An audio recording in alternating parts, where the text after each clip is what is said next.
Hello students, father to son পোয়েমটির poet হলেন Elizabeth Jenning এবং এই পোয়েমে পোয়েট একজন ফাদার এবং সনের রিলেশনশিপ নিয়ে ব্যাখ্যা করেছেন। ফাদার এবং সনের রিলেশনশিপ কীরকম ছিল, ফাদার এবং সন রিলেশনশিপের মধ্যে ফাদার কী কী প্রবলেম ফেস করেছিলেন, আমরা এই পোয়েমটির কোয়েশন আনসারের ডিসকাশনের সময় বুঝতে পারবো।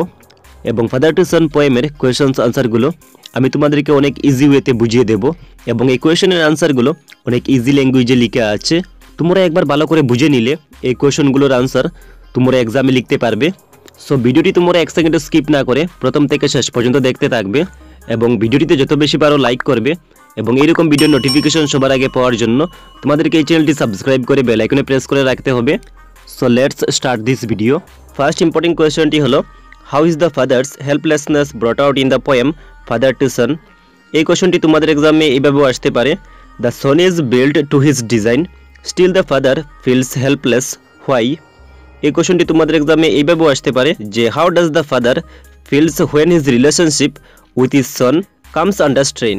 দ্যাট মিন্স ফাদার টু সন কবিতায় পিতার অসহায় অবস্থার কথা কীভাবে প্রকাশিত হয়েছে। এই কোয়েশনটি অনেক বেশি ইম্পর্টেন্ট এবং এই কোয়েশনটি HS first year final exam 2017 একবার এসেছিল। এই কোয়েশনটির আনসারে লিখে আছে, the father feels helpless as he has no dialogue with his son. মানে পিতার অসহায় অনুভব করার কারণ ছিল যে উনার পুত্রের সঙ্গে উনার কথোপকথন বা মত বিনিময় হচ্ছে না। নেক্সট লাইনে লিখে আছে, they don't understand each other and they are living like strangers to each other in spite of their living under the same roof for years. মানে পুত্রের বাল্যকালে পিতা ও পুত্র একটি চাঁদের নিচে থাকা সত্ত্বেও বর্তমানে অর্থাৎ পুত্র বড় হয়ে যাওয়ার পর পিতা এবং পুত্রের মধ্যে কোনো আন্ডারস্ট্যান্ডিং ছিল না। আন্ডারস্ট্যান্ডিং মানে হলো বুঝাবুঝি এবং পিতা ও পুত্র স্ট্রেঞ্জার্স হয়ে জীবনযাপন করেছিল। স্ট্রেঞ্জার্স মানে হলো অচেনা। লাস্ট লাইনে লিখে আছে, their outlook and temperament are so different they are remain separated from each other. পিতা এবং পুত্রের চেহারা এবং মেজাজের মধ্যে অনেক পার্থক্য থাকার জন্য পিতা এবং পুত্রের রিলেশনশিপ বিচ্ছিন্ন হয়েছিল। আই হোপ তোমরা এই কোয়েশনটির আনসার বুঝতে পেরেছো। Moving to the next question. So next কোয়েশনে লিখে আছে, why does the father wish to build a relationship with his son. মানে পিতা কেন পুত্রের সঙ্গে সম্পর্ক গড়ে তুলতে চান। এই কোয়েশনটির আনসারে লিখে আছে, the Son has been separated from his father for long. মানে পুত্র অনেক সময়ের জন্য পিতা থেকে পৃথক বা বিচ্ছিন্ন ছিল। নেক্সট লাইনে লিখে আছে, there is no talks between the father and the son. মানে পুত্র এবং পিতার মধ্যে কোনো কথোপকথন বা মত বিনিময় হতো না। নেক্সট লাইনে লিখে আছে, they do not understand each other. মানে পিতা এবং পুত্রের মধ্যে কোনো আন্ডারস্ট্যান্ডিং মানে বুঝাবুঝি ছিল না। তারপরের লাইনে লিখে আছে, in spite of their living under the same roof for years they do not know each other. মানে একটি চাঁদের নিচে পিতা এবং পুত্র অনেক বছর থাকা সত্ত্বেও ওরা একজন আরেকজনকে চিনতে পারেনি। লাস্ট লাইনে লিখে আছে, the father is helpless so he wants to build a relationship with his সন। পিতা অনেক বেশি অসহায় থাকার জন্য তিনি তার পুত্রের সঙ্গে সম্পর্ক গড়ে তুলতে চেয়েছিলেন। এই হলো কোয়েশন নাম্বার 2 এর আনসার। আই হোপ তোমরা বুঝতে পেরেছো। নেক্সট কোয়েশনে আমরা চলে যাই। নেক্সট কোয়েশনে লিখে আছে, does the poem father to Son talk of N exclusively personal experience or it is fairly universal give a Regent A reply. মানে ফাদার টু সন কবিতাটিতে কবি কি সম্পূর্ণ কোনো ব্যক্তির ব্যক্তিগত অভিজ্ঞতার কথা বলেছেন নাকি সার্বজনীন অভিজ্ঞতার কথা বলেছেন। এই কোয়েশনটি অনেক বেশি ইম্পর্টেন্ট এবং এই কোয়েশনটি HS first year final exam 2018 একবার এসেছিল। এই কোয়েশনটির আনসারই লিখে আছে, the experience may be personal but not exclusive it is fairly universal. মানে এই কবিতাটির অভিজ্ঞতা হতে পারে ব্যক্তিগত কিন্তু একচেটিয়া বা স্বতন্ত্র হবে না এবং আমরা বলতে পারবো যে এই অভিজ্ঞতাটি মোটামুটিভাবে সার্বজনীন হবে। নেক্সট প্যারাগ্রাফে লিখে আছে, this type of situation is called generation gap. So এই সিচুয়েশনকে আমরা জেনারেশন গ্যাপ বলতে পারবো এবং এই কবিতার মতে জেনারেশন গ্যাপ মানে হলো পিতার চিন্তা ধারণার সঙ্গে পুত্রের চিন্তা ধারণার সাদৃশ্য না থাকা। নেক্সট লাইনে লিখে আছে, the son thinks of his father to be old traditioned while on the other hand the father finds his son to be quite updated with the present to which he cannot match. পুত্র বুঝতে পেরেছিল যে তার পিতার চিন্তা ধারণা old ট্রেডিশনের মতো এবং অন্যদিকে পিতা বুঝতে পেরেছিলেন যে ওনার পুত্রের চিন্তা ধারণা আধুনিক যুগের মানুষের মতো। এই জন্য পিতা এবং পুত্রের মতের মধ্যে কোনো মিল ছিল না। সো লাস্ট লাইনে লিখে আছে, so with the passage of time there is a large distance between them. So এরকম কিছু সময় যাওয়ার পর পিতা এবং পুত্রের রিলেশনশিপের মধ্যে দূরত্ব দেখা দিয়েছিল। নেক্সট কোয়েশনে লিখে আছে, why does the poet things of his prodigal সন। প্রডিগাল মানে হলো অমিতব্যয়ী। এই কোয়েশনটি তোমাদের এক্সামে এইভাবেও আসতে পারে যে I would have him prodigal what did the father mean by prodigal? এই কোশ্চেনটি তোমাদের এক্সামে এইভাবেও আসতে পারে যে why does the father use the word prodigal in the poem father to son? মানে ফাদার টু সন কবিতায় কবি কেন প্রডিগাল ওয়ার্ডটি ইউজ করেছিলেন? এই কোশ্চেনটির আনসারে লেখা আছে প্রডিগাল মিন্স ওয়েস্টফুলি এক্সট্রাভ্যাগেন্ট।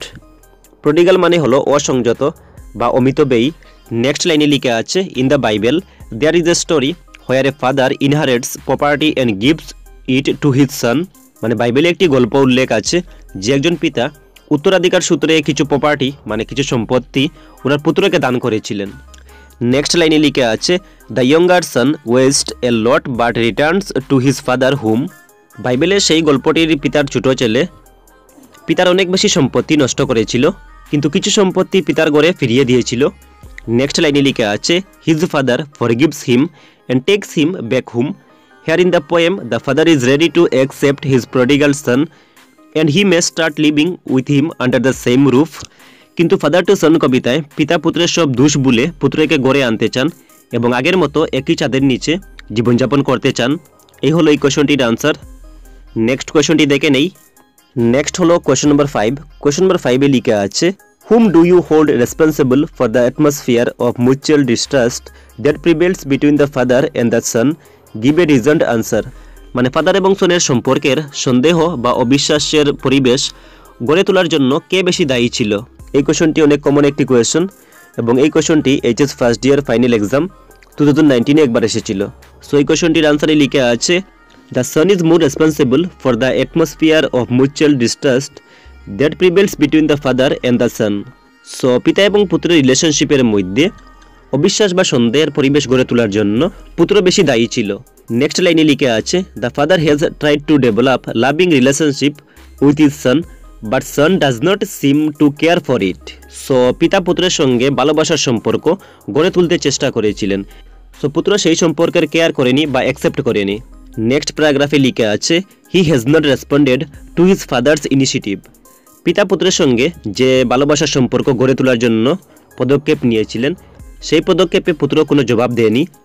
নেক্সট লাইনে লেখা আছে হি behaves with him like a stranger. পুত্র পিতার সঙ্গে অচেনা ব্যক্তির মতো ব্যবহার করেছিল। The father wants to forget everything that happened in the past and is willing to accept him but he does not respond. So পিতা পুত্রের অতীতের সব দোষের কথা ভুলে পুত্রকে অ্যাকসেপ্ট করতে চেয়েছিলেন কিন্তু পুত্র কোনো রেসপন্ড করেনি। এই কোয়েশনটি অনেক ইম্পর্টেন্ট একটি কোয়েশন এবং এই কোয়েশনে লেখা আছে why is the father unhappy in the poem father to Son? What is the problem of the father? মানে ফাদার টু সন কবিতায় ফাদার কেন অসুখী ছিলেন এবং ফাদারের কি অসুবিধে ছিল? এই কোয়েশনটি তোমাদের এক্সামে এইভাবেও আসতে পারে যে side the reasons behind the unhappiness of the father, what is his problem? এই কোয়েশনটির আনসারে লেখা আছে the father is unhappy, he does not understand his own child. মানে ফাদার অখুশি ছিলেন এবং তিনি ওনার পুত্রকে বুঝতে পারেননি। নেক্সট লাইনে লেখা আছে though they have lived together under the same roof for years but he knows nothing about his child. মানে পিতা পুত্রের সঙ্গে অনেক বছর ধরে একই চাঁদের নিচে থাকা সত্ত্বেও তিনি ওনার পুত্রকে বুঝতে পারেননি বা জানতে পারেননি। লাস্ট লাইনে লেখা আছে the problem of the father is that he has no dialogue with his own son. এবং পিতার মেইন প্রবলেম ছিল যে ওনার পুত্রের সঙ্গে ওনার কথোপকথন বা মত বিনিময় হচ্ছে না। নেক্সট ইম্পর্টেন্ট প্রশ্নটি হলো প্রশ্ন নম্বর 7, what kind of relationship do the father and the Son share, why is it so? মানে পিতা এবং পুত্রের মধ্যে কী ধরনের বা কী প্রকারের রিলেশনশিপ ছিল এবং এইরকম রিলেশনশিপ হওয়ার কারণ কী ছিল? এই কোয়েশনটি তোমাদের এক্সামে এইভাবেও আসতে পারে যে why does the father feel he and his son are like strangers to each other? মানে পিতার কেন অনুভব হয়েছিল যে ওনার পুত্র ওনার কাছে একজন অচেনা ব্যক্তি?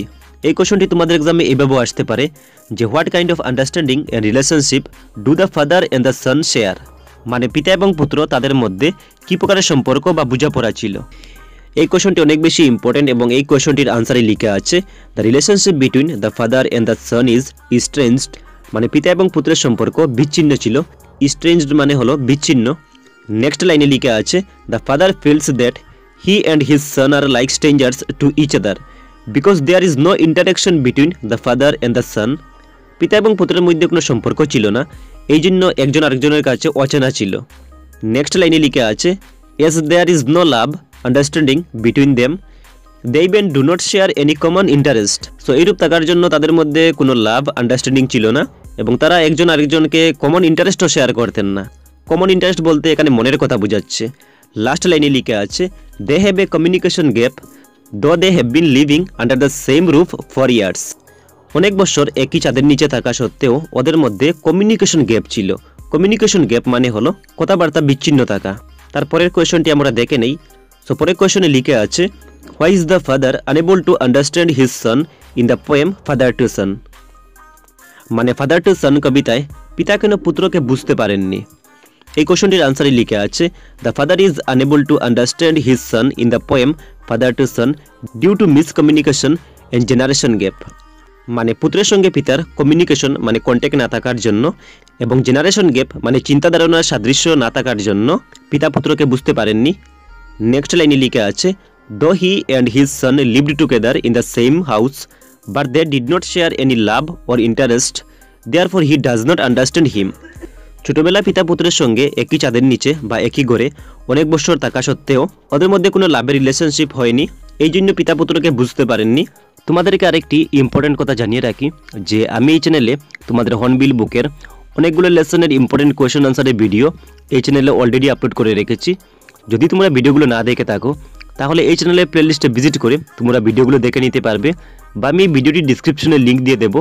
তোমরা এই ভিডিওটি পুরো দেখার পর ডিসক্রিপশনের লিঙ্ক থেকে বাকি লেসনগুলোর কোয়েশ্চেন আনসারের ভিডিও দেখে নিও।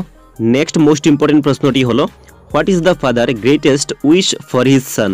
মানে পুত্রের প্রতি পিতার শুভেচ্ছা কী ছিল। এই কোয়েশ্চনটি তোমাদের এক্সামে এইভাবেও আসতে পারে যে what is the father's greatest wish for his son in the poem father to son. So এই কোয়েশ্চনটির আনসারে লিখে আছে the father wishes that his prodigal son would come back home. মানে ফাদারের ইচ্ছা ছিল যে উনার অমিতব্যয়ী পুত্র ঘরে ফিরে আসবে। নেক্সট লাইনে লিখে আছে the father thinks that it is the same whom he is quite familiar with. So পিতা ভেবেছিলেন যে উনার সঙ্গে পুত্র অনেক দিন সেই ঘরে ছিল, সো সেই ঘরটি পুত্রের অনেক বেশি চেনা জানা এবং সেই ঘরে পুত্র ফিরে আসবে।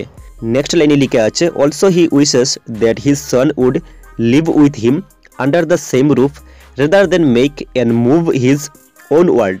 তারপরও পিতার ইচ্ছা ছিল যে পুত্র ও নিজের পৃথিবী থেকে ফিরে আসবে এবং সেই আগের মতো একই চাঁদের নিচে পিতা এবং পুত্র বসবাস করবেন। লাস্ট লাইনে লিখে আছে he also ready to forgive him it is possible that a new love May grow between them out of the present সরো।